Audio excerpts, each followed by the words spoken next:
Hello everyone, good morning. কেমন আছো তোমরা সবাই? আশা করছি ভালো আছো। নতুন একটা ব্লগে তোমাদের সবাইকে অনেক স্বাগত আর অনেক ভালোবাসা জানাচ্ছি। তো আজকের দিনটা ছিল হচ্ছে সোমবার, আর এখন ঘড়িতে প্রায় ওই ধরো 9:30 মতো বাজে। তো 9টার সময় ঘুম থেকে উঠে ফ্রেশ হয়েছি, আর তারপরেই চলে এসেছে আমাদের সেন্টারের দিদি। হ্যাঁ, আজকে হচ্ছে আমার লাস্ট চেক আপ। তোমরা তো জানো আর মাত্র দু চারটে না, ভুল বলছি, আর মাত্র 1 দিন 2 দিন 3 দিনের অপেক্ষা। সোম, মঙ্গল, বুধ, বৃহস্পতিবারেই আমাদের পুচকু বা পুচকি আমাদের কাছে চলে আসবে।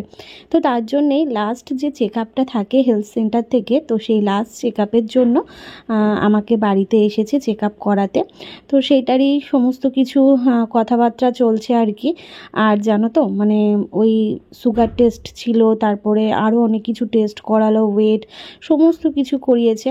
তো ভাবলাম চলো আজকে এই মানে চেক আপ থেকেই তোমাদের সাথে ব্লগটা শেয়ার করি। আর যতবার আমার এই সুগার টেস্টটা করে হাতে, ততবার আমি চিৎকার করি, মানে আমার এত ভয় লাগে, বুঝতে পারছো তো।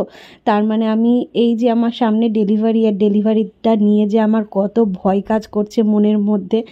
জানি এই স্টেজটা এমন একটা স্টেজ, মানে কি বলবো, অনেকেই পার হয়ে গেছে, বা অনেকে যারা আমার মতন নতুন মা হতে চলেছে তাদের কিন্তু অনেকটাই ভয় লাগবে। যারা পার হয়ে গেছে তাদের এক্সপিরিয়েন্সটা তো আমাদের সাথে শেয়ার করছে, বা বলছে যে কিছু হবে না, ভয় নেই, টেনশন করো না, বিপি বেড়ে যাবে, অনেক কিছু। কিন্তু বলো তো, এই এমন একটা জিনিস, সেই সময় একটা আনন্দ তো আছে, তার সাথে কিন্তু অনেকটা ভয়ও কাজ করে। আর আমি সত্যি অনেকটাই ভীতু, মানে এই সমস্ত দিক থেকে, যেখানে আমি হসপিটালে কখনো কোনো দিন যেতে চাই না, আমার ভয় লাগে বলে। হ্যাঁ, বিয়ের পর আমার 1-2বার হসপিটালে রাত কাটাতে হয়েছিল, সেটা অন্যের জন্যে, আমার জন্য নয়। তো সেটাও ছিল আমার কাছে একটা ভয়াবহ একটা সময়, কারণ আমি ভীষণ এই জিনিসগুলোকে ভয় পাই। তো আমার বর বলে যে তুমি একটা বাচ্চা, তুমি আবার একটা বাচ্চা সামলাবে কি করে। হ্যাঁ, এতদিন ধরে এটাও বলতো, এখনও সেটাই বলে। আমি বলি কি, তুমি তো আছো আমাদের দুজনকে সামলানোর জন্য, তুমি সামলে নেবে। সত্যি ও এমন একটা মানুষ না, মানে ওর ওপর যেন আমি চোখ বন্ধ করে বিশ্বাস করতে পারি, এরকম যে আমি জানি ও ঠিক জিনিসটাকে সামলে নেবে। তো যাই হোক, এদিকে চেক আপ চলছে, চলুক। আর চলো, তোমাদের সাথে পরে কথা হচ্ছে। আর চেক আপের সমস্ত কিছু তো তোমাদের সাথে ডিটেলসে শেয়ার করতে পারলাম না, একটুখানি নয় দেখালাম। তুমি যে কালকে রাত্রে বললো বিরিয়ানি খাবা না, বিরিয়ানি আনতে বারণ করে দিলা, কিন্তু আমি তো বিরিয়ানি আনলাম, তুমি তো টিভিতে সেটে দিলে। তুমি আমায় খেতে তো দেখোনি? খেতে দেখিনি না, ওই ঘরে লাইট চলে গেল, ওই যে এইটা দিয়ে আসলাম, ওই জন্য কি বলে চার্জার লাইটটা দিয়ে আসলাম যে। হ্যাঁ, তুমি এনেছো, আর আমি বিরিয়ানিটা ফেলে দেবো? তুমি জানো তোমার বউ নষ্ট কিছু করে না। করলাম মটন খাবা না চিকেন খাবা, না না বিরিয়ানি আনতে হবে না, আমি বিরিয়ানি খাবো না, না না। কালকে রাত্রিবেলায় বিরিয়ানি এনেছিল, তা সেইটা আবার আমি বলেছিলাম খাবো না বলে আমাকে এখন আবার শোনাচ্ছে, মানে খেয়ে নিয়েছি যে এখন আমার শোনাচ্ছে সকালবেলায়।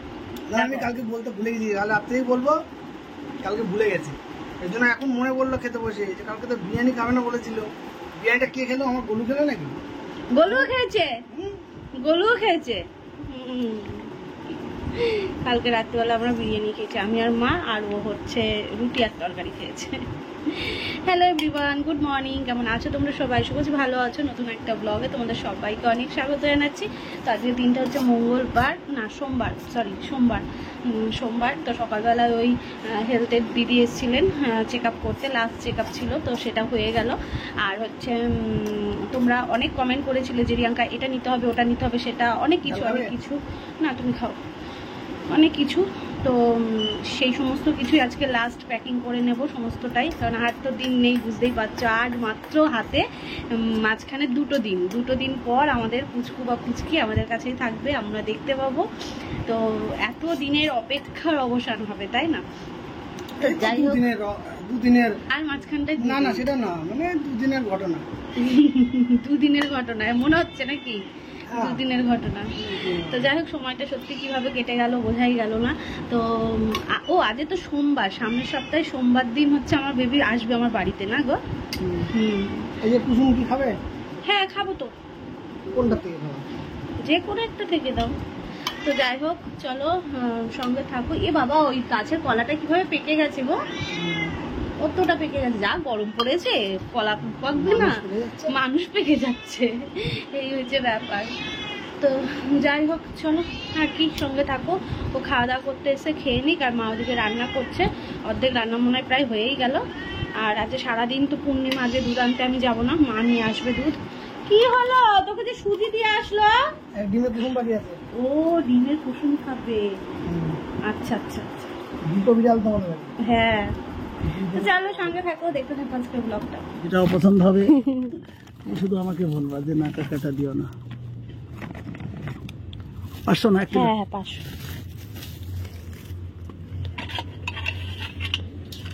লাল শাক নিলেও নাও, তাল কুমড়ো আছে সুন্দর সুন্দর।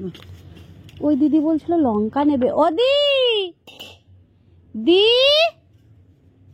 পেলাম না তো, বলছিল লঙ্কা নেবে। কালকে তুমি এসেছিলে না? না মা আসেনি। হ্যাঁ সে বিচেলি গাদা। দেখি শাক কেমন দেখতে। ভালো মা শাক।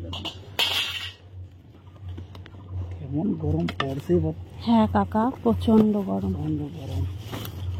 এই ডাটা শাকও ভালো, লাল শাক খুব যত্ন করে রাখা আছে, বুঝতে পেরেছো? মানে শুকিয়ে গেলে তখন এটা তোমার ছেলে 10 টাকায় দিন যাবে। ও মা শাক নেব। রেখে দাও। ও কাকা জল দেওয়া তো না কাকা? মানে সকালে তোলা, দেখছো না? কালকে খাওয়া যাবে না, হ্যাঁ, আজকে খেলে খাওয়া যাবে। কালকেও খেতে পারবা, তুমি নিশ্চিন্তায় রাখো, এটুকু বলতে পারি। মা আর নিশ্চিন্তায় না, 10 টাকায় দিকে শাক নেব কিন্তু এগুলো না, থাক। তাহলে থাক। কালকে সবজি রয়েছে তো, আচ্ছা, ঠিক আছে। তাহলে এটা 15 তো? তরমুজ খাবা নাকি? না ভালো তরমুজ তরমুজ এনেছি। নেবো না। শসা? না আচ্ছা, উচ্ছে লঙ্কা? না। এই হচ্ছে এখন আমার সকালের খাবার, গরম গরম ভাত, সাথে রয়েছে এখানে লতি। লতি খেতে কারা কারা পছন্দ করো জানিও। আর এটা হচ্ছে কি বলে যেন, মিষ্টি কুমড়োর ডগা চচ্চড়ি। ঠিক আছে চলো, এটা এখন আমি খাবো। আর এদিকে মা খাচ্ছে হচ্ছে রুটি তরকারি। এই যে চলো, আর এই আমার গরম গরম ভাত। আজকে একদম 11টার মধ্যে আমাদের সকালের রান্না কমপ্লিট। তো আমি ঘুম থেকে উঠতে উঠতেই দেখলাম মা রান্না বসিয়ে দিয়েছে, আর এদিকে ডিম ভুজিয়া করে আলু দিয়ে একটা ঝোল মতন হচ্ছে। আজকে মাছ নেওয়া হয়নি। আর এদিকে ভাতও হয়ে গেছে, আর আমি তো খেলাম, তোমরা দেখতেই পেলে। আর তার সাথে মা লতি করেছে, আর করেছে হচ্ছে ওই কুমড়ো ডাঁটা চচ্চড়ি। দারুণ হয়েছিল গো খেতে। আমার যেন এই চচ্চড়ি বা তারপর ডাঁটার তরকারি এগুলো খেতে ভীষণ ভালো লাগে, তোমাদের বহুবার বলেছি। সবথেকে বেশি ভালো লাগে শুধু খেতে। মা স্নানে গেছিলো, তাই জন্যে আমি একটু তরকারিটা দেখে আসলাম, দেখে নামিয়েও রেখে এসেছি। মায়েরও স্নান হয়ে গেছে, এখন পুজো দেবে বলে সমস্ত কিছু গোছগাছ করছে। আর এদিকে আমি ব্যাগটাও গুছিয়ে নিলাম, লাস্ট যা যা ঢোকানোর ছিল। তবে জানো তো, তোমরা আমাকে কমেন্ট করে জানিয়েছিলে যা যা নিতে বলেছিলে আমি সমস্তটাই নিয়েছি, কিন্তু তার মধ্যে ওই ফিতে বাঁধা যে জামাটা বলেছো না, সুতির জামা, পিঠের মধ্যে ফিতে বাঁধা, সেই জামাটা নেওয়া হয়নি। তো সেটা দেখি বৌদিকে আনতে বলেছি, বৌদি যদি এনে দেয় তাহলে সেই জামাটা হচ্ছে কাঁচা ধোয়া করে ডেটল জল দিয়ে ইয়ে করে তারপর নেব। আর এদিকে দেখতেই পাচ্ছ আমি কি করছি। হ্যাঁ, শোকেসটাকে গুছিয়ে নিচ্ছি। কেন বলো তো, এরপরে ধরো কোথায় কি রাখবো না রাখবো, আমি তো কিছুই এগুলো ধরবো না। তো সমস্ত জিনিস আমি একটু গুছিয়ে রাখার চেষ্টা করছি, কারণ তাকালেই অগোছালো দেখবো তো মাথাটা যেন মনে হয় গরম হয়ে যাবে, কারণ কিছুই তো করতে পারবো না, তখন তো আরও আমি অকেজো হয়ে যাব। তো তার জন্যেই আমি শোকেসের মধ্যে যেগুলো দরকারি জিনিস গুছিয়ে রাখার সেগুলো গুছিয়ে রাখছি। মায়ের তো পুজো দেওয়া হয়ে গেছে, মা ঘরে এসে শুলো। রান্নাবান্নাও তো সকাল সকালই হয়ে গেছে, তোমাদের বললামই। তো মাকে টিপ পরিয়ে দিলাম, মায়ের কপালে টিপ ছিল না, আমি বললাম নাও, কপাল খালি লাগবে না, টিপ পরো। আমার না কপাল খালি যেন দেখতে কারুর দেখতে নিজেরও ভালো লাগে না, আর নিজের কপাল তো খালি আমি রাখিই না খুব একটা, টিপ না পরলে যেন ভালোই লাগে না। আর ওই যে স্ট্যান্ডটাতে রেখেছি, মানে ট্রাইপডটাতে রেখেছি, আর হাওয়া হচ্ছে এত জোরে, সেই হাওয়াতে যেন ফোনটা মনে হচ্ছে দুলছে, দেখো। তো আর কি করা যাবে। তো আমি একটা কাজ করেছি জানো তো, মানে লাস্ট ব্যাকপ্যাকিংটা তো করলাম, তার মধ্যে আরও একটা জিনিস অ্যাড করেছি, সেটা হচ্ছে ফোন নাম্বার। আমার না ফোন নাম্বার কিছু কারোর মনে রাখতে পারি না, মানে মনে রাখার চেষ্টাই করি না, এটাই হচ্ছে মেন কথা। তো দেখলাম যে না, একটা কাগজে করে নাম্বারগুলো লিখে নিই, যদি সমস্যা হয় তাহলে আমি ফোন করতে পারবো, তাই না। স্নান হয়ে গেছে, আর প্রচণ্ড মাথা যন্ত্রণা করছে, কেন বুঝতে পারছি না। প্রচণ্ড ঘুম যে হয়নি সেটাও না, আজকে খুব ভালো ঘুম হয়েছে, কিন্তু হঠাৎ করেই দেখি মাথাটা দিক করতে করতে যন্ত্রণা শুরু হয়ে গেল। যাই হোক স্নান করে নিয়েছি, চলো একটু বসি, এডিটের কাজ কমপ্লিট, কাল রাতে এডিট কমপ্লিট করে আপলোডও দিয়ে রেখে দিয়েছি, ঠিক টাইম মতন তোমরা ভিডিও পেয়ে যাবে। আর এই তো ব্যাপার, চলো সঙ্গে থাকো। তাড়াতাড়ি আসলে কাপড়ের পার কাটবে, কেটে ঠিক করবে। দেখো দেখো দেখো, জুতোটাকে ঘরে রাখতে, ও জল আনতে হবে। কি আছে বলো, কি আছে? হ্যাঁ কিরকম আদিক্ষিত, প্যান্টটা কি করছে দেখেছো তো, নখ দিয়ে দিয়ে। কি কাটছিস, কি কাটছিস, হ্যাঁ কি কাটছিস তুই? কি করছিস? বেশি আদিক্ষিত করে না? হ্যাঁ আদিক্ষিত করে না। হ্যাঁ ডিপোজিট মারলো না তো এখনো, ডিপোজিট মার, চলো দেখি।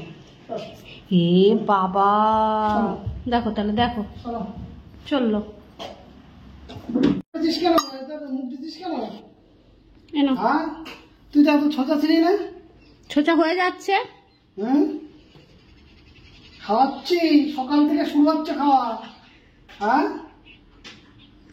চিড়ে ভাজাটা সবে রেখেছি, চিড়ে ভাজাটার মধ্যে এসে মুখ দিয়ে দিয়েছে। কান কান খারাপ করে শুনছিস যে বড়। তাহলে আমি পুরো চিড়ে ভাজাটা যখন দিলাম তখন আর খেলো না, দেখতে গেল কি আছে ওর মধ্যে।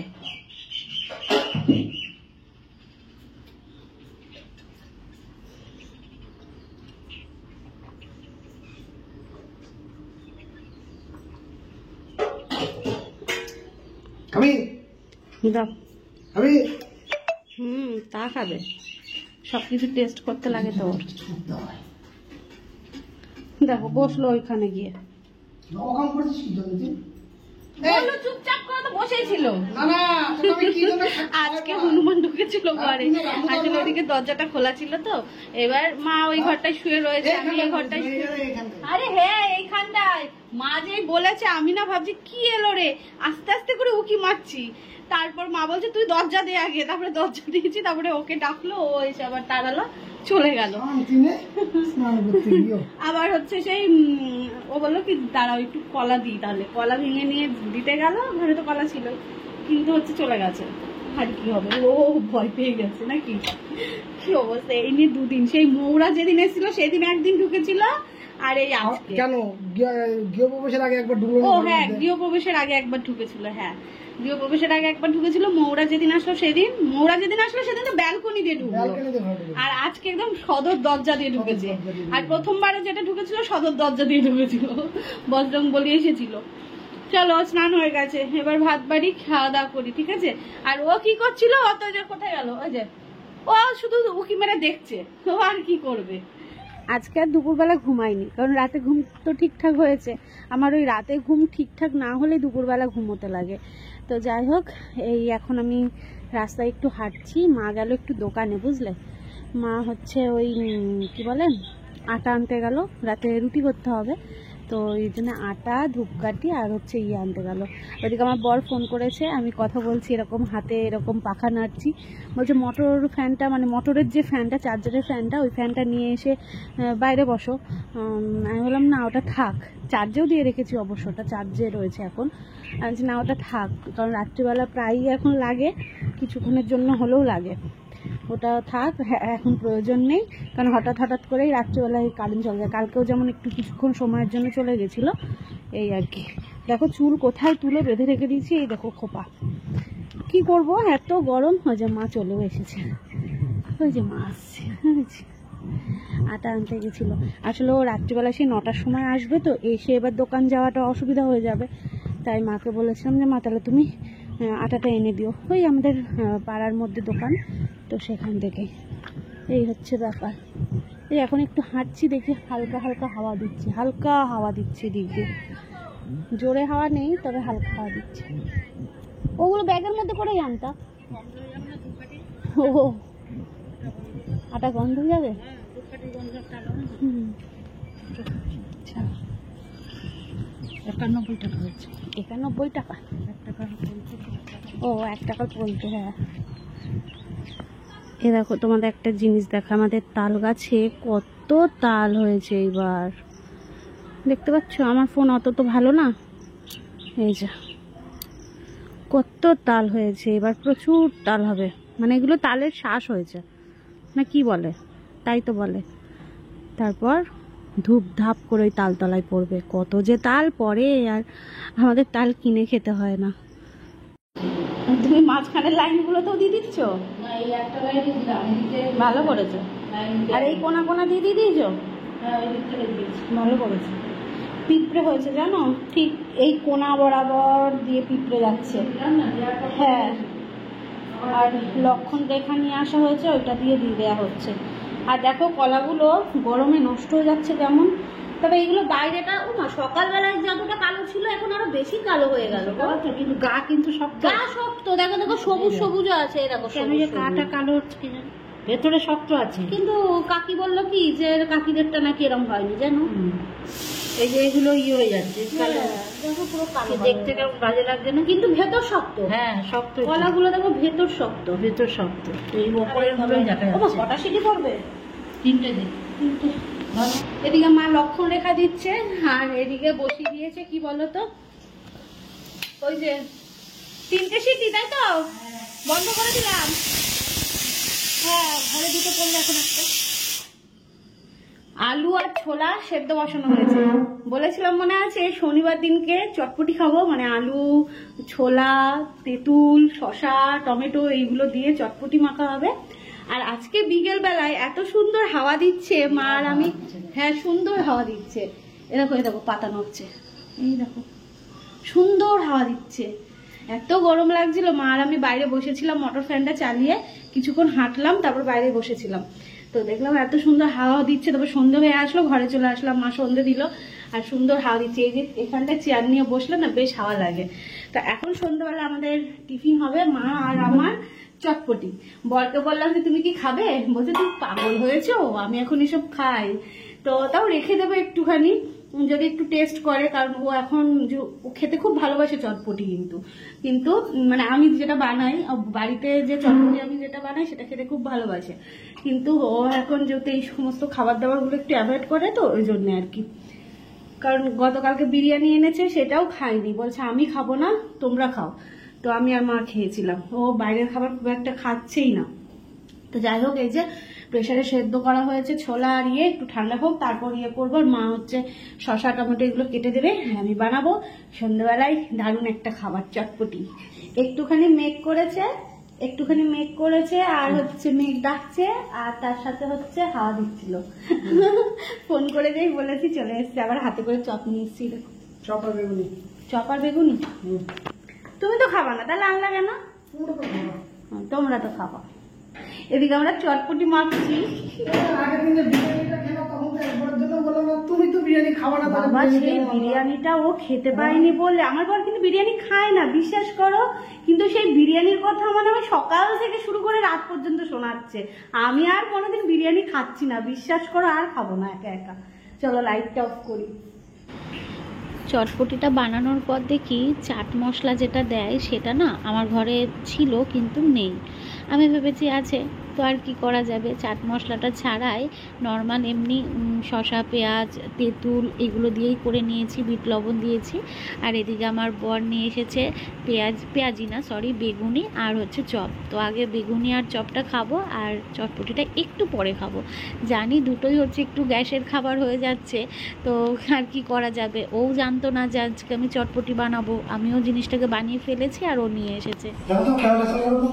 ক্যামেরায় ভূত দেখা যাচ্ছে না তো, না জানি না তো, পড়লো কি করে।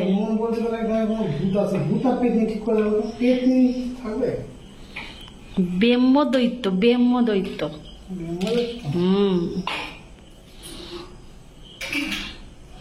দেখো সাবধান, কিন্তু হঠাৎ করে পড়ে গেল কেন?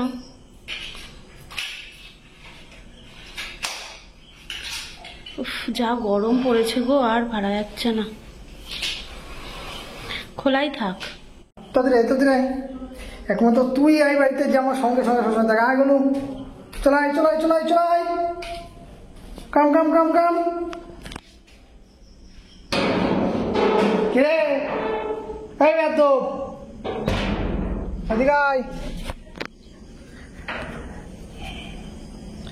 আর এই যে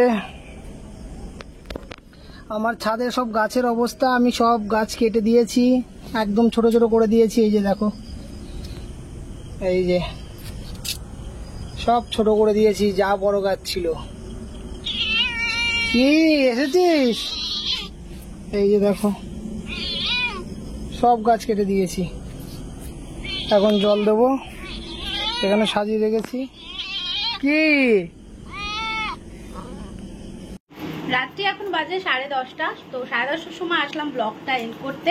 বাইরে তো ভীষণ সুন্দর হাওয়া দিয়েছে, মেঘ ডাকছে, বিদ্যুৎ চমকাচ্ছে, তার সাথে বৃষ্টিও পড়া শুরু হয়েছে। কারেন্ট একটু আগে গেছিল, তবে চলে এসছে, বেশিক্ষণ অফ ছিল না। তবে সন্ধ্যেবেলাটাই কি করছিলাম জানো তো, বৌদি এসেছিল, পাশের বাড়ির দিদি এসেছিল, সবাই মিলে একটুখানি গল্প করছিলাম। তো এই গল্প সেই গল্প, এই আর কি। তো অনেকক্ষণ ধরে এই গল্প টল্প করার পর রান্না হলো, খাওয়া দাওয়া করলাম সবাই মিলে। তো এখন ভিডিওটা এন্ড করতে হবে, কারণ এখন ঘুমোতে যাব। চুল টুল সমস্তটাই ওপরে বেঁধে নিয়েছি, মুখটা ফ্রেশ করে নিয়েছি, মানে ফেস ওয়াশ দিয়ে মুখটা ধুয়ে আসলাম, তো একদম ক্লিন। তো চলো আজকের ব্লগটা এখানে এন্ড করছি। কেমন? ভালো থেকো, সুস্থ থেকো, সাবধানে থেকো। নতুন একটা ব্লগের সাথে শিগগিরই দেখা হচ্ছে। আর তোমাদের প্রচুর কমেন্ট পাচ্ছি, তোমরা প্রচুর অপেক্ষাতে রয়েছো যে রিয়াঙ্কা তোমার মতনও আমরাও অপেক্ষা করছি কবে বৃহস্পতিবারটা আসবে। সত্যি মানে আমার কাছে এটা ভেবে ভালো লাগছে যে আমার পুচকু বা পুচকি যেই আসুক না কেন, সে যে এত মানুষের ভালোবাসা পাচ্ছে বা পাবে, আগে থেকেই এত ভালোবাসা পাচ্ছে, এত কেয়ার পাচ্ছে সমস্ত কিছুতে, আর এর পরবর্তীকালেও পাবে আমি জানি। তো যাই হোক, এটা ভাগ্য না হলে হয় না, সত্যি কথাই। তো সবাই আশীর্বাদ করো, এইটুকুই বলবো। তবে কথা বলছি, হাঁপিয়ে যাচ্ছি আমি। চলো টাটা বললাম। হ্যাঁ, আগামীকাল আসছি নতুন একটা ব্লগের সাথে। আর আগামীকাল হচ্ছে বুধবার, বুধবার না মঙ্গলবার, মঙ্গলবার না গো, হ্যাঁ আজকে তো সোমবার, মঙ্গল বুধ তারপর বৃহস্পতি। হাতে গোনা মাত্র আর মাঝখানটাই 2টো দিন। প্রচুর এক্সাইটেড। এই 2টো দিনের মাঝখানটাই, মানে এই 2টো দিন হচ্ছে মাঝখানটাই রয়েছে এই এতদিনের জার্নি, এতদিনের কষ্ট, এতদিনের সেই আশা, এতদিনের সেই মানে একটা অপেক্ষা ভাব, সেটা আর 2টো দিন পরেই মানে ইয়ে হতে চলেছে। কি বলে অত কথা মাথা, অপেক্ষার অবসান হতে চলেছে। হ্যাঁ, মাঝখানে আর 2টো দিন।